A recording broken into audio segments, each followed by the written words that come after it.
Hello बच्चों, आपके अपने यूट्यूब चैनल न्यूरेज एकेडमी क्लासेस में आपका स्वागत है। हम आपको पढ़ा रहे हैं इंपॉर्टेंट क्वेश्चन 2025 यानी 2025 के बोर्ड में आने वाले इंपॉर्टेंट क्वेश्चन जो आपको देखने को मिलने वाले हैं। तो हम पहला और दूसरा क्वेश्चन पढ़ चुके थे।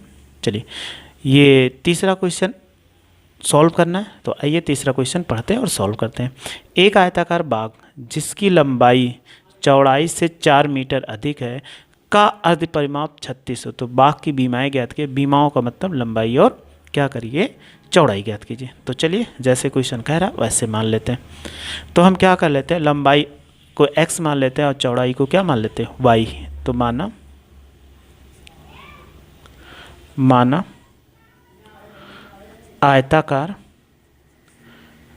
बाग की लंबाई बराबर कितना, x मीटर। फिर इसके बाद इसकी चौड़ाई मान लीजिए, चौड़ाई कितना होगा, y मीटर हो गया। अब जैसे जैसे कह रहा वैसे, तो देखो प्रथम शर्त क्या कहा, प्रथम शर्त कहा दिखा देते हैं, लंबाई चौड़ाई से 4 मीटर अधिक है। तो लंबाई जो है चौड़ाई से 4 मीटर अधिक है, तो आप लिख सकते हो लंबाई कितना, ये हो जाएगा लंबाई चौड़ाई से 4 मीटर अधिक है, तो चौड़ाई अब प्लस कितना 4, ये तो हो गया। तो लंबाई x माना था, चौड़ाई y अब प्लस कितना 4। इनको इक्वेशन फर्स्ट मान लीजिए, क्योंकि हमें y को लेफ्ट साइड लाने की कोई ज़रूरत नहीं, हमें x y की वैल्यू ज्ञात करना। तो x का मान y के पदों में निकल गया।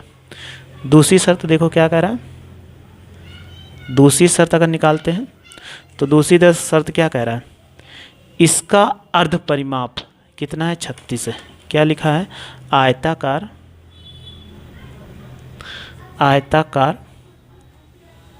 बाग का अर्ध परिमाप कितना है, 36 है। तो अर्ध परिमाप का फार्मूला क्या होता है, पूरा परिमाप जब कभी लेते हैं तो परिमाप देखो कितना हमें लिख देते हैं। परिमाप अगर पूछा जाए तो 2l प्लस बी यानी लंबाई प्लस चौड़ाई होता है। अर्ध का मतलब 2 से भाग कर दो। अगर यहाँ से अर्ध लाग जाए तो हम क्या करें, 2 से भाग कर देंगे तो क्या पड़ेगा, l प्लस बी, ये हो जाएगा। तो आप देखिए क्या हो, अर्ध परिमाप जो होता है लंबाई अब प्लस क्या होगा, चौड़ाई हो जाएगा बराबर कितना 36। तो लंबाई देखो x है अब प्लस y बराबर कितना 36। इक्वेशन सेकंड हमें प्रतिस्थापन विधि से हल करना है, तो हम क्या करते हैं, इसको x का मान इसमें पुट कर देते हैं, यानी प्रतिस्थापन विधि से हल। तो हम क्या करते हैं, समीकरण 1 है, समीकरण 1 से x का मान समीकरण 2 में रखने पर, चलिए रखिए, इसमें x का मान कितना y प्लस 4 है। तो यहाँ पे वैल्यू रखते हैं y प्लस 4 और ये y है ही, तो y लिख दिया बराबर कितना 36। y को जोड़ेंगे 2y हो जाएगा, और देखो 36 को उधर ले, 36 नहीं 4 को उधर ले जाएंगे तो ये -4 हो जाएगा। तो y बराबर 36 में से 4 घटाओ 32 बटे कितना 2, काट दीजिए 2 1 के 2, 2 छक्का कितना 12। तो y बराबर कितना 16 मीटर आ गया। अब y का मान समीकरण 1 में रख, y का मान समीकरण 1 में रखने पर, तो समीकरण 1 क्या था, x बराबर मेरा था y प्लस 4, तो y की वैल्यू रखो 16 प्लस कितना 4 बराबर कितना 20। तो हम लिख देंगे यहाँ पर, आंसर हमेशा ऐसे दिया जाता है, आयताकार बाग की लंबाई कितना 20 मीटर और कितना हो जाएगा, और चौड़ाई कितना 16 मीटर, क्योंकि चौड़ाई को y माना था, तो ये 16 मीटर है। तो हमेशा इसका आंसर ऐसे दे देना। तो ऐसे आपको कोई भी क्वेश्चन मिलता है अच्छे से सॉल्व कर लीजिए। आइए फिर नेक्स्ट क्वेश्चन को देखते हैं, क्वेश्चन सॉल्व करते हैं। इस पर अधिकतर क्वेश्चन पूछे जाते हैं इसी मेथड पर, जैसे कह रहा है प्रतिस्थापन विधि द्वारा निम्न रैखिक समीकरण युग्म को हल कीजिए। तो आपके सामने एक क्वेश्चन दिख रहा है, इसको क्या करना है, हमें हल करना है, वो भी प्रतिस्थापन विधि से। तो प्रतिस्थापन विधि को साथ साथ समझना भी है और उसको अच्छे से हल भी करना है। तो चलिए आइए इसको हल करते हैं और अच्छे से सीखते हैं। तो क्वेश्चन नंबर 4 है, तो लिख दे रहे हैं क्वेश्चन नंबर कितना 4। लिखा हुआ है समीकरण 7x माइनस 15y बराबर कितना है, कह रहा है 2 है, ये इतना दिया गया। और दूसरा इक्वेशन तो दिया गया x प्लस 2y बराबर 3। इनको इक्वेशन फर्स्ट मान लो और इसको इक्वेशन क्या मान लीजिए, सेकंड मान लीजिए। दो इक्वेशन दिए गए, एक को हम फर्स्ट मान लेते, दूसरे को सेकंड। अब हमें किससे हल करना, प्रतिस्थापन विधि से। प्रतिस्थापन विधि से हल। इनके लिए क्या करते हैं, समीकरण कोई भी दिया गया हो, चाहे जैसा समीकरण हो, उनके लिए हम क्या करते हैं, इसमें आपको याद रखना पड़ेगा कि एक समीकरण ले ले, चाहे फर्स्ट वाला ले ले चाहे सेकंड वाला, दोनों में से एक समीकरण है जिसमें x या y का मान निकाल के, अगर ये सेकंड मानते हैं तो फर्स्ट में रखें, फर्स्ट मानेंगे सेकंड। तो हम देखते हैं किससे मेरी वैल्यू x और y की वैल्यू निकालना। तो देखो x की वैल्यू इससे सेकंड से लेने पर हमें आसान पड़ेगा, तो हम लिख देते हैं समीकरण 2 से। अगर 2 से ले लेते हैं तो देखो कितना है, x प्लस 2y बराबर कितना 3। अब हमें x का मान निकाला, मतलब x इस तरफ होना चाहिए और y उस तरफ लेके जाओ। तो x बराबर कितना 3 माइनस 2y, यानी x का मान किसके पदों में आ गया, y के पदों में आ गया। अब x का मान जो आया, इसको समीकरण 1 में 2 से निकालेंगे तो समीकरण 1 में रखेंगे, 1 से निकालेंगे तो 2 में रखेंगे। तो लिखिए x का मान समीकरण 1 में रखने पर, 1 में रखने पर, अगर जब 1 में रखेंगे तो 7 है और x की वैल्यू हमें कितना रखना है, ये रखना है 3 माइनस 2y और माइनस कितना 15y बराबर कितना 2 हो जाएगा। अब आप सॉल्व करो, 7 से 3 में गुणा कराएंगे तो कितना हो जाए, 7 त्रिक 21 हो जाएगा। इससे गुणा कराओ, 7 दूनी 14y हो जाएगा और माइनस कितना 15y और बराबर कितना, ये 2 हो जाएगा। आप जानते हो माइनस माइनस क्या होता है, सदैव जुड़ता है। तो इसको जोड़ दीजिए 21 और माइनस इसको जोड़ेंगे 14 5 कितना हो जाएगा, ये 5 4 9 और ये 29 हो जाएगा। y बराबर 2। अगर 21 को उस साइड ले जाएंगे तो 29 y बराबर कितना 2 माइनस 21 हो जाएगा।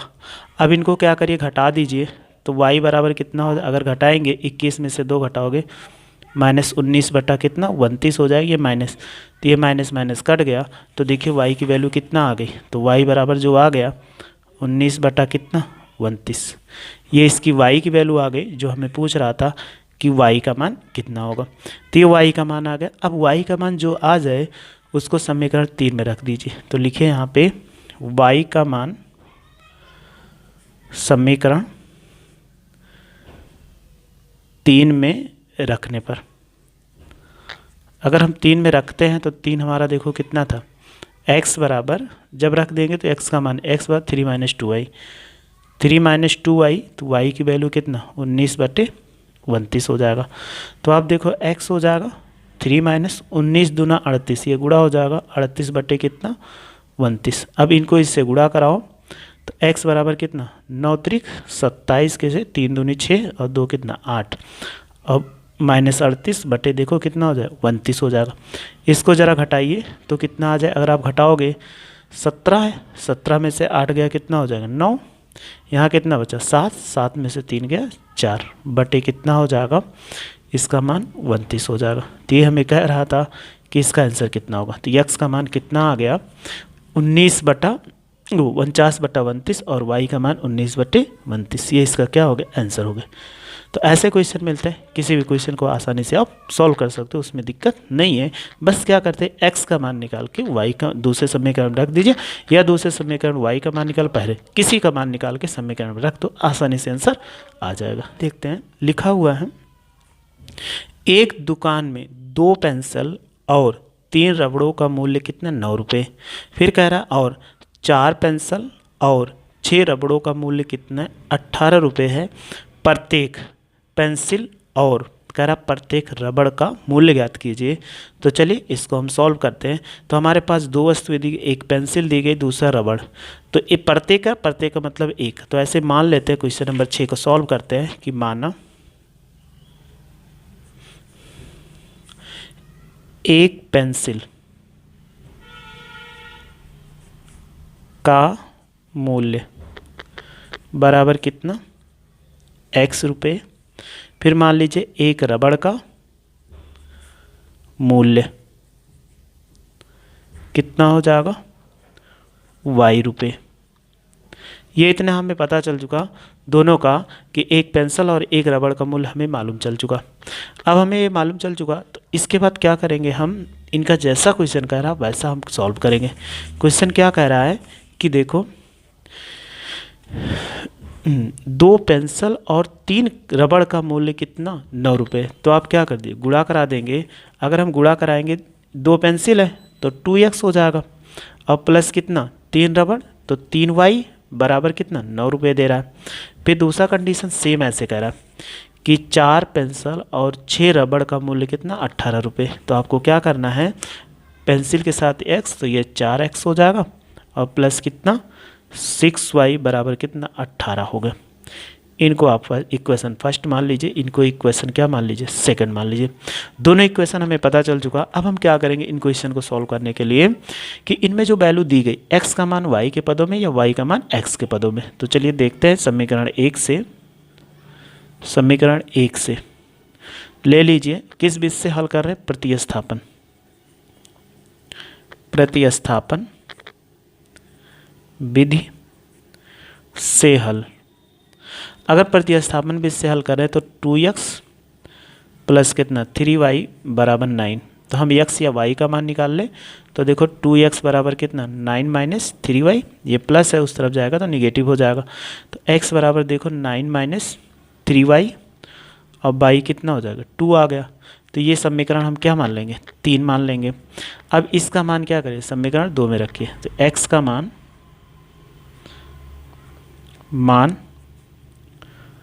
समीकरण 2 में रखने पर 2 में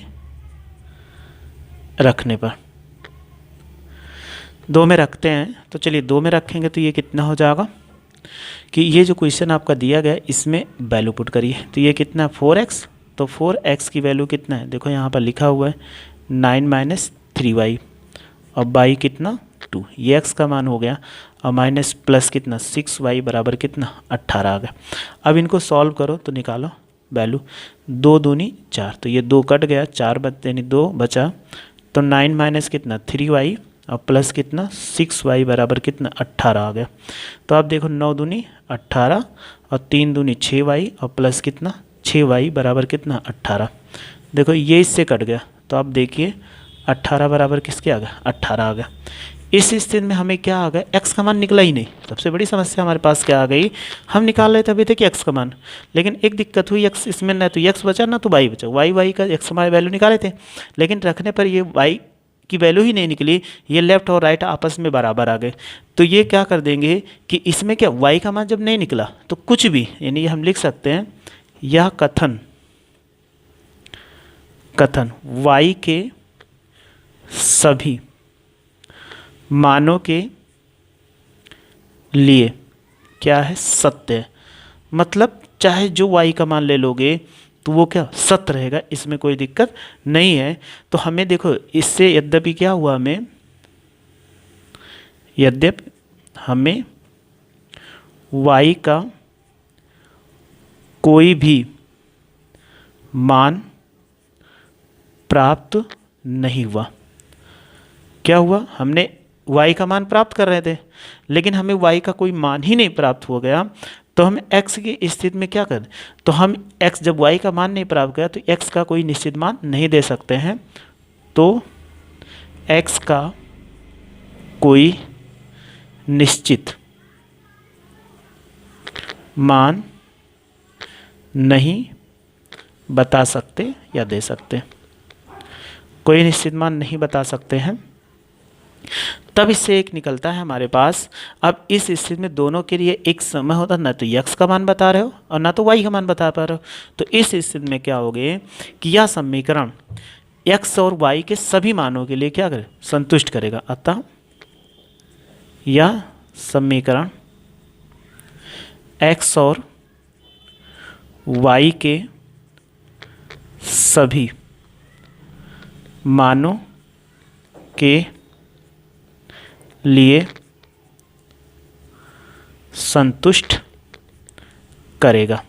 अर्थात लिख सकते हो इसके अपरिमित रूप से अनेक हल है और यह समीकरण, दोनों समीकरण एक ही समीकरण को व्यक्त करता था। दोनों लिख सकते हैं समीकरण एक ही समीकरण को व्यक्त करता है। तो ये हो जाएगा। तो यही हमें आंसर लिखना था। तो ऐसे कोई भी क्वेश्चन मिलता है आप आसानी से सॉल्व कर लो, उसमें आपको कोई दिक्कत नहीं होगी।